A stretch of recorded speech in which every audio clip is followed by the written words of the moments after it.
मैं Ajay Kumar Singh, Shri Vishwanath inter college Kalan Sultanpur मैं commerce वाणिज्य प्रवक्ता अजय कुमार सिंह, श्री विश्वनाथ इंटर कॉलेज कलान सुल्तानपुर। आज के इस वीडियो में कक्षा 11 के बच्चों को व्यापारिक संगठन विषय के अंतर्गत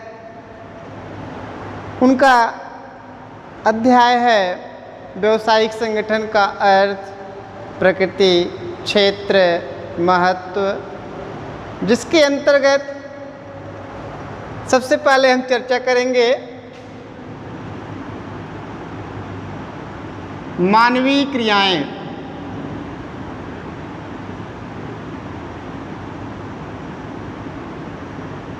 मानवीय क्रियाएं, ह्यूमन एक्टिविटीज।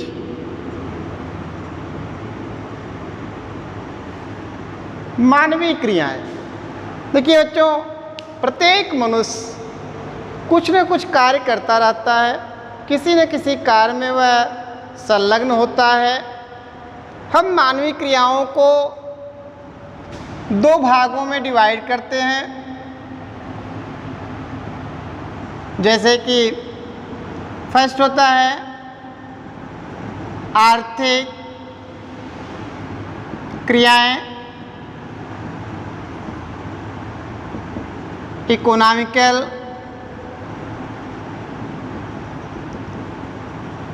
एक्टिविटीज। आर्थिक क्रियाएं, यहाँ पर स्पष्ट दिखाई पड़ रहा, आर्थिक क्रियाएं मनुष्य के द्वारा वह क्रिया किया जाए जिसके द्वारा धन की प्राप्ति हो, धनोपार्जन हो, अर्थात उसके क्रिया के द्वारा उस व्यक्ति को धन की प्राप्ति हो, धन मिले। आर्थिक क्रियाओं में उसकी विभिन्न प्रकार की क्रिया को आर्थिक क्रिया में मानते हैं, जैसे कि उसके द्वारा कोई व्यवसाय किया जाए, व्यवसाय करके वह धन की प्राप्ति करता हो, वह किसी पेशे से संबंधित कार्य में लगा हो जिसके माध्यम से उसे धन की प्राप्ति हो, नौकरी करता हो। नौकरी यानी कि ये नौकरी जो होती है सेवा होती है दूसरे के लिए, और प्राइवेट नौकरी हो या सरकारी नौकरी हो, दोनों के द्वारा धन की प्राप्ति होती है। और दूसरा यहीं पर है अनार्थिक क्रियाएं। अनार्थिक क्रियाएं नॉन इकोनॉमिकल एक्टिविटीज।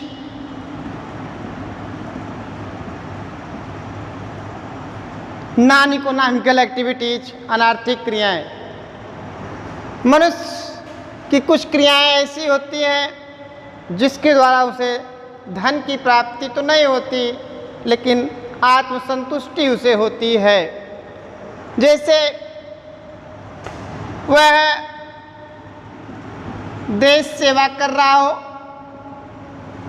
देश के लिए कार्य कर रहा हो, उसके कार्य का उद्देश्य धर्म का प्रचार प्रसार करना हो, माता पिता की सेवा करना,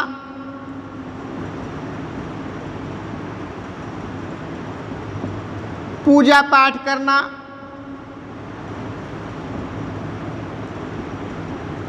इत्यादि। इस क्रिया के द्वारा धन की प्राप्ति न हो। इस प्रकार से आपने देखा कि मानवीय क्रियाओं को दो भागों में, दो चरणों में बांटा गया, आर्थिक क्रिया और अनार्थिक क्रिया करके। आर्थिक क्रिया में जहाँ पर मनुष्य को धन की प्राप्ति होती है, वहीं पर अनार्थिक क्रिया में धन की प्राप्ति नहीं होती है। इसी प्रकार से अब हम आते हैं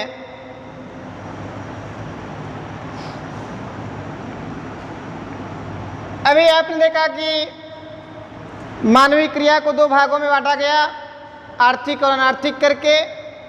उसी आर्थिक क्रिया के अंतर्गत आता है एक शब्द वहाँ पर आया, व्यवसाय।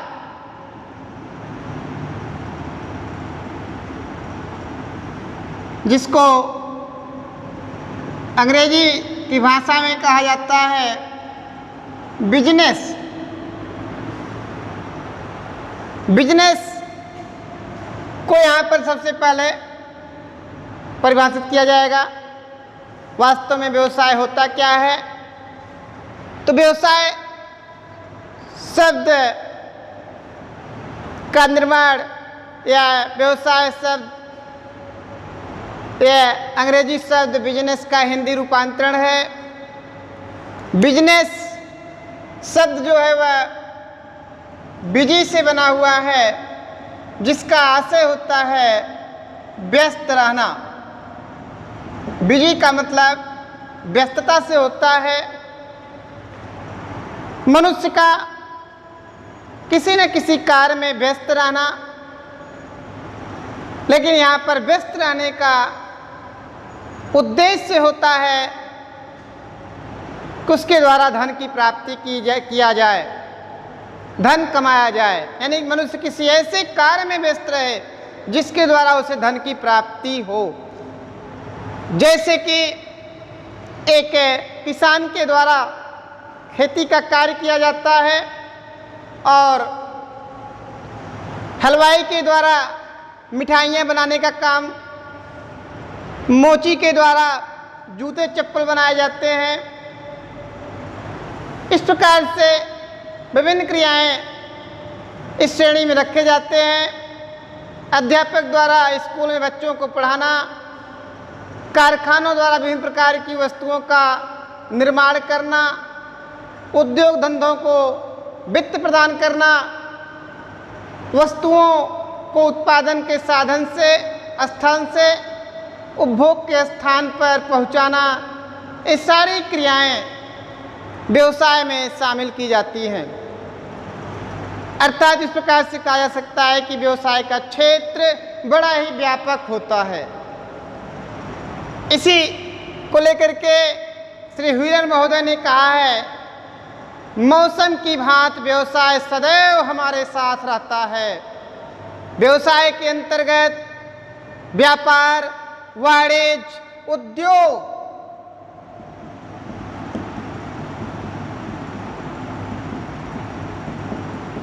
इन सभी को शामिल कर दिया जाता है। ये सारी सेवाएं व्यवसाय के अंतर्गत शामिल की जाती हैं। व्यवसाय की परिभाषा एलियट हैने ने अपने शब्दों में दिया है कि व्यवसाय से आशय उन मानवीय क्रियाओं से है जो वस्तुओं के क्रय विक्रय द्वारा धन उत्पादन या धन प्राप्ति के लिए की जाए। अर्थात व्यवसाय का अभिप्राय उनका यह है मानवीय क्रिया से, और मानवीय क्रिया में वस्तुओं सेवाओं के क्रय विक्रय द्वारा धन उत्पादन व धन प्राप्ति के लिए किया जाए। कोई भी क्रिया जो लाभ प्राप्ति के लिए की जाती है व्यवसाय कहलाती है, क्योंकि लाभ और व्यवसाय परस्पर पृथक नहीं किए जा सकते। इस प्रकार से आपने व्यवसाय का अर्थ देखा। आगे हम व्यवसाय की विशेषता पर ध्यान देते हैं। व्यवसाय के कुछ तत्व सामने आते हैं, जैसे कि जोखिम, रिस्क। व्यवसाय की विशेषता में आती है जोखिम। प्रत्येक व्यवसाय चाहे वह छोटा हो या बड़ा हो, उसमें जोखिम की मात्रा अवश्य होती है।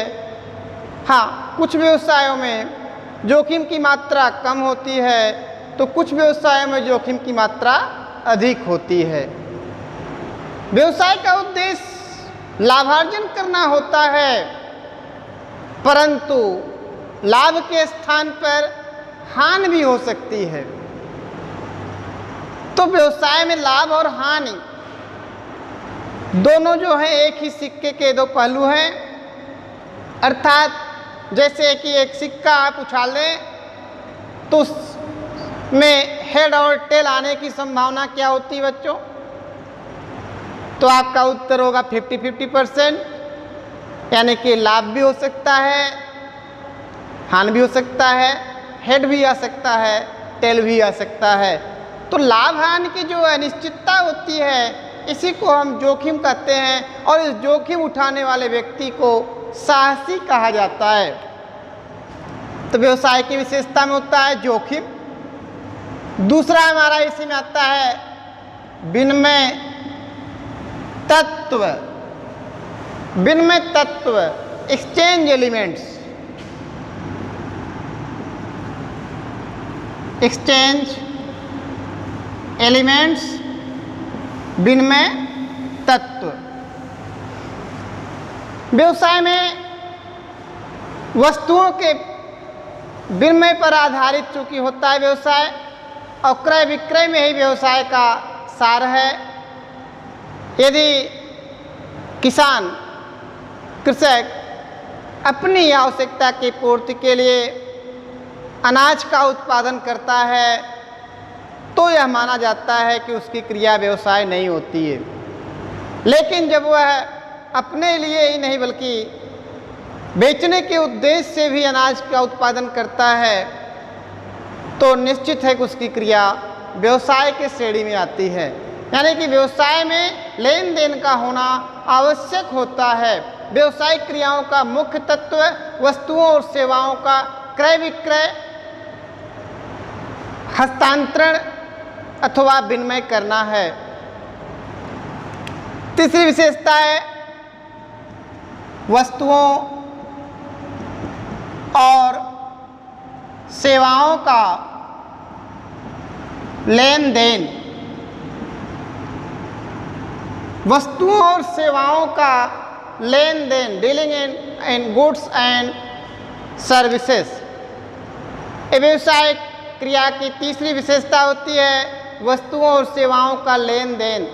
वस्तुएं उपभोग संबंधी या पूंजीगत हो सकती हैं। यहाँ सेवाओं से तात्पर्य उन व्यक्तिगत सेवाओं से नहीं है जो कि एक कर्मचारी अपने नियोक्ता को प्रदान करता है।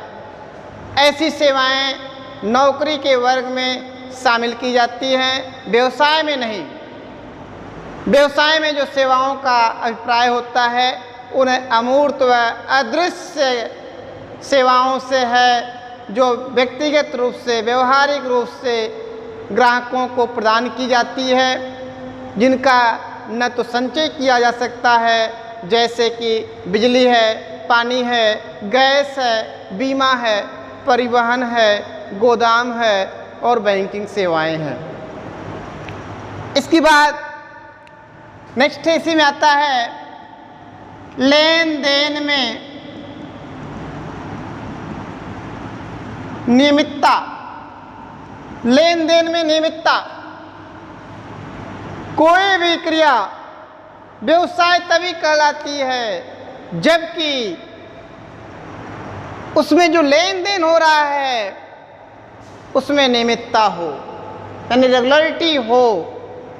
यदि कोई क्रिया आकस्मिक की जाए, दोबारा पुनः न किया जाए, बारंबार न किया जाए तो उसे व्यवसाय की श्रेणी में नहीं माना जाता है। जैसे कि एग्जाम्पल दिया सकता है, कोई व्यक्ति एक है महेश, जो कि दिल्ली जाता है, दिल्ली, और वहाँ से एक रेडियो लेकर के आता है। माना कि वह रेडियो 250 रुपये में लेके आता है और यहाँ अपने गांव में उस रेडियो को 350 रुपये में बेच देता है। तो यहाँ देखने पर लग रहा है 250 रुपये का रेडियो लेके आया और 350 में बेचा गया, इसका मतलब 100 रुपये जो प्लस हुआ उसको लाभ हुआ। लेकिन उसके द्वारा वह क्रिया दोबारा नहीं की जाती, बारंबार नहीं किया जाता, तो उसको हम व्यवसाय की श्रेणी में नहीं रखते। हाँ, यदि वह यही क्रिया बारंबार करे, एक ही नहीं बल्कि कई इकाइयाँ ला करके बेचे और यही क्रिया बारंबार दोहराए, तो निश्चित है उसकी क्रिया व्यवसाय मान ली जाती है। इसके बाद आगे बढ़ते हैं उपयोगिता का